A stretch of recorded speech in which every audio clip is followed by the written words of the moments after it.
Иако оценката во последниот извештај на Freedom House е дека Македонија е делумно слободна земја, дел од првите луѓе на владиниот кабинет смета дека земјата решително го трасира својот пат.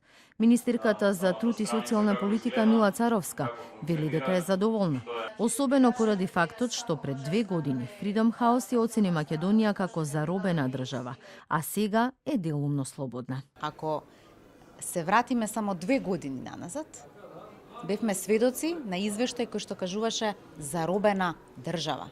И тоа се тешки зборови за една држава која што себе си се позиционира како социјална и демократска. За само 2 години да добиеме дека е делумно слободна е огромен скок за нашата држава.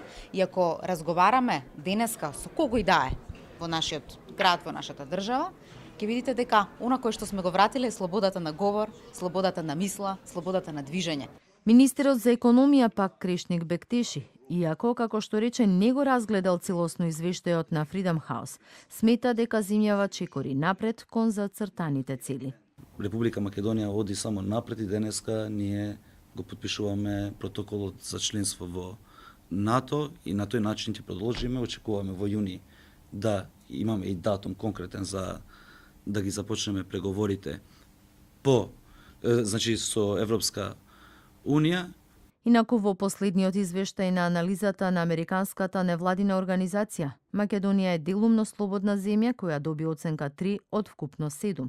За политичките права оцената е со 4, а според граѓанските слободи со 3,5.